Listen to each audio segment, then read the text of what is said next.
Yo, what is up guys? It is Bumfris, back with episode 86 of our Reddit series. This one's going to be a little bit more entitled parents, and I know you're going to love this one. Sorry for the lack of uploads the last couple of days. I had myself a second little Easter this weekend, which was nice, so I really do appreciate you guys sticking around, and I hope you guys enjoy the video. Now sit back, relax, and get annoyed at some entitled parents. So when I was 18, I was a live-in babysitter in the US. I'm from Europe, by the way, and I thought it was going to be a cool way to experience life in America, living with an American family while getting some pocket money for babysitting around 6 hours a day. This was 2002, and the only way to use internet in that house was to use the entitled mum's desktop computer in her office. I had friends and family to send a few emails to, so I just asked her if I could use the internet and she'd let me in her office. To access my emails, I used my Hotmail. I also noticed that their MSN client automatically logged in when you started the computer. It said something along the lines of, "You're successfully logged in as Kim Blank," or whatever the standard MSN notification was at the time. Now, Kim was their previous nanny from Australia. I thought to myself, it looks like Kim never logged out of her MSN account, and this must be still erroneously signed in because she left a year ago. So I logged out of her account because I'm clearly not going to use hers, and I log in myself. Later that day, the entitled mum comes over to me and asks me what I've done to her computer. Her kid can no longer use the emails program, and I just told her how it was. I logged in using my account, but it would be no problem for them as I was now logged out and they simply have to use their username and password to log in again. The entitled mum didn't seem to understand a word I was saying. She involved her husband and the upset child who wanted to go online, and once again, I try to explain what I did. I asked the husband, "Did you have an email address? If you're having trouble remembering your password, there are steps that you can take." He answered that he didn't know what his email address was, as him and the child would just turn on the computer and write emails. That's when I realized, for all that time, they had been using Kim's account to send and receive emails. I have no idea how Kim didn't notice that, so I emailed her about it later that day, and she thanked me for saving the privacy of her account. In the meantime, I was given bad stares and attitude until they called my agency/supervisor and counselor. She asked me why I messed with their computer, and I tried to explain that again. I used my email account and then logged out, but she didn't get it either. I mean, I know that a lot of 40 or 50-year-olds in 2002 weren't exactly familiar with the internet yet, but not to that extent. For this and other reasons, I left the program. It wasn't as fun as I expected, and entitled mum was a real pain to deal with, so I was very happy to go home early. I spent the week prior to my departure at the supervisor's house, sleeping on the couch. The program got me my ticket back home, and at that point, I had to contact my family to let them know when I was supposed to fly and where to meet. But guess what? I wasn't allowed to call internationally, and I wasn't allowed to use the computer because they wouldn't trust me. I had the supervisor's 10-year-old daughter copy a handwritten message to my family and send it from her email address. Right about now, I would love to say how can you be so dumb, I guess, when it comes to computers, but look, 2002, I mean, internet was still fairly new at that time for a lot of people. So can you really blame this person in this case? I know it's a pretty crappy story, like if I was this guy, yes, I would be definitely annoyed by this, but you can't really blame them, right? I don't know, maybe I'm being a bit too lenient on the entitled parents, but let me know your thoughts in the comments anyway.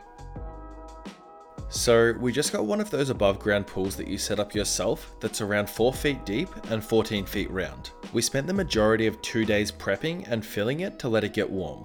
Finally yesterday it was ready, and my daughter asked if she could invite a little girl that she is semi-friendly with from down the street to come swim with her. Since they are 8, they are tall enough to stand with their heads above the water, and I said okay. Well, her little friend brought her toddler sister, who is probably on the younger side of 2. Definitely too small to stand with her head above the water.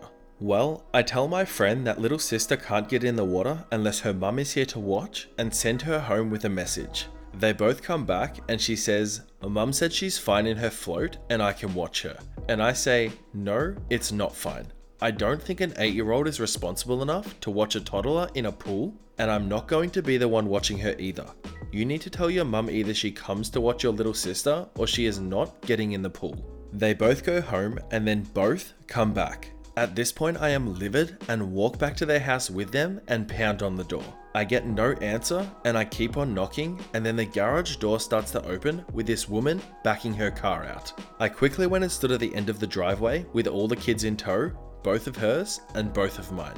She gets out of her car all pissed off and asks me what my problem is. I tell her my problem is that I'm not her babysitter and that I'm definitely not going to be responsible for keeping her baby from drowning in my swimming pool on my property. She then proceeds to start baby talking her own kid, saying, "I'm so sorry babies that this mean lady isn't going to let you swim. I'm so sorry princess," and on and on. Of course the toddler bursts into tears and then entitled mum screams at me, "Look what you've done. You've made her cry and ruined her day. I hope you are proud of yourself." She then snatches up little sister who is screaming and tosses her in the car. Then she screams at my daughter's friend to get in too. My daughter's friend is red in the face and you can tell she is so embarrassed and just mumbles sorry while climbing into the car. The entitled mum then proceeds to peel out of her own driveway and we walk back home. Since it seems to be assumed, I was not leaving the kids unattended. I was right beside the pool doing yard work and planned on continuing once all of the kids were in the pool. I did not want to watch a small toddler in the pool as she would require extreme supervision, like sitting and staring directly at her kind of supervision. Also on top of that, my rule was refused when I asked politely the first time and demanded the second time, and then this woman tried to leave. Especially after knowing that I said no. For anyone who is saying, well, you could have just watched her, no, I couldn't. I didn't want to, and I don't need a reason to not be a free babysitter for a tiny toddler that I have literally never met.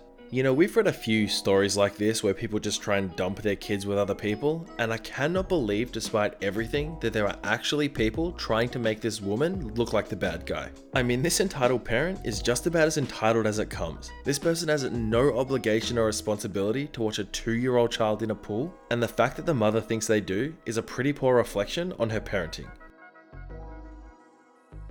This story comes from my time working in a small shop. We were not having a good day to begin with, the internet was down so we couldn't use the till or computer, and the only people working that day were me and my manager. She was out the back trying to contact tech support, while I was alone in the shop keeping customers informed. I thought this couldn't get any worse, but I hadn't counted on any entitled parents coming through the door. Just when I thought the shop was empty, I noticed 2 tiny little girls hiding and giggling amongst the clothes. One looked about 18 months old and the other was maybe 3 years old. I looked around and couldn't see any adults in the shop or on the street, and the kids didn't respond to me asking where their mummy was. Seeing they'd been found, the girls got up and ran around laughing, bumping into various bits of furniture on the way. Being only 15 myself, I had no idea what to do other than to stop the children from hurting themselves. The older girl almost pulled down a 6-foot glass cabinet before I stopped her. Every time I would grab hold of one kid, the other would try and knock something else over. I called for my manager, but she couldn't hear me, and I was afraid that the kids would get hurt if I left them to go and get her, so it looked like I was on my own. After about 2 minutes of this chaos, my manager thankfully came to check on me, and grabbed one kid while I grabbed the other. I explained the situation, and we set about trying to find the mother. A while later, the mother herself arrived with a 3rd child. At this point, I would have forgiven everything if the mother had shown any concern for the fact that her children, who could barely talk, had sneaked away from her for 15 minutes. But this lady was entirely uninterested and was on the phone to somebody about her weekend. She barely acknowledged us or any of the growing number of customers who were rightly concerned about her kids. My manager politely requested that in future she keep a close eye on her young children, to which she replied, "Well, I didn't know they were gone now, did I?"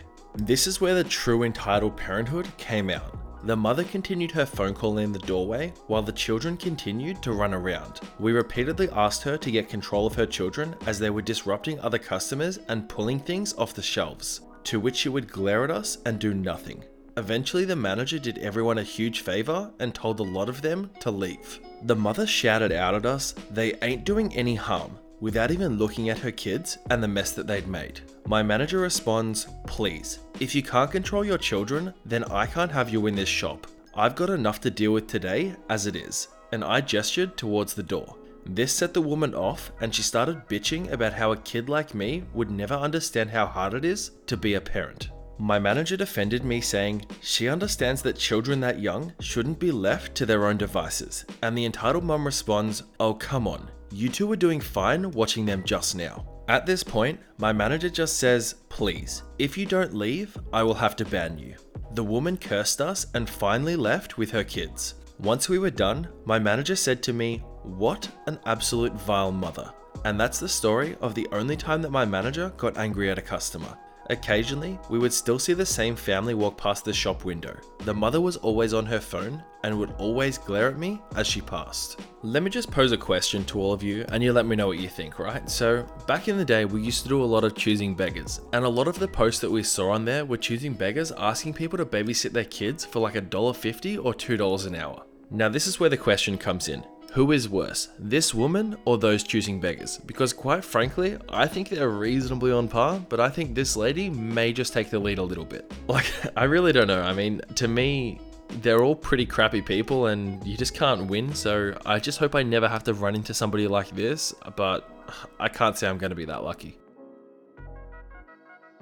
I was 9 years old at the time when this took place. We were climbing a rock in the harbour when we heard the voice of someone yelling who we didn't know who they were or what they were saying, but we knew that they were angry with us for some reason. So, like any other normal person, we went to see what the fuss was about. We peeked our heads over a rock and saw a woman in her early 30s swimming with her child who was 6 to 8 years old at the time. We straight up asked her what she wanted. Me and my cousin were young, so we didn't give two craps about manners, and she said that we needed to get down from there because her child couldn't climb, and it wasn't fair that she and her kid had to watch us have all the fun. We told her exactly where she could stick that idea. It was a bad decision.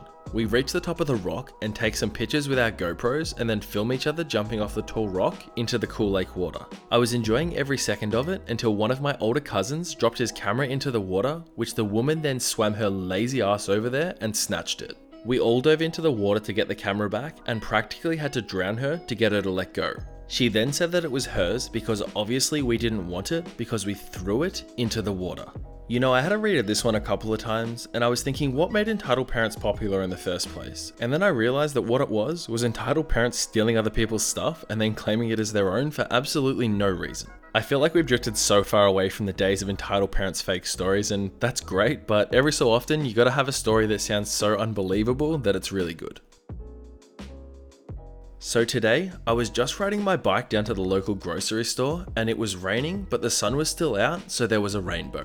I'm just riding past these two mums and I hear one of them say, "Why the F does the government want our kids to become gay by making these rainbows in the sky?" Yeah, weirdest one yet from me. You remember when I used to try and end the Entitled Parents episodes on a positive note? Well, I don't know what kind of note I was planning on ending this one on, but at least this one here gave me a laugh and I hope it gave you guys one as well. I just hope this is either not real or these people were kidding, because if not, all hope for humanity is slowly slipping away. Alright everyone, that is that for today's episode of Entitled Parents. I just want to start off by saying thank you so much for watching and I hope you enjoyed the video. I'm just going to take a second to plug a couple of my social medias, including our Discord server. I do have a Twitter and an Instagram if you want to follow me on both of those. They are both at Bumfris, and feel free to send me a message and I'll do my best to respond. I also just want to take a second to say thank you so much for all the love lately, all of the comments, the likes, the subscribers, just the fact that you guys tune in and watch my videos every day. It really does make my day. Every single one of you is the backbone of this channel and I really cannot express how much I appreciate that. Without you guys, this channel would be nothing, and I love making these videos for you guys and I love the fact that you enjoy them. So on that note, I will wrap things up for today's episode of Entitled Parents. I just want to take a second again to say thank you so much for watching. I hope you're all having a fantastic day, and I'll see you all in the next episode of Entitled Parents. Bye.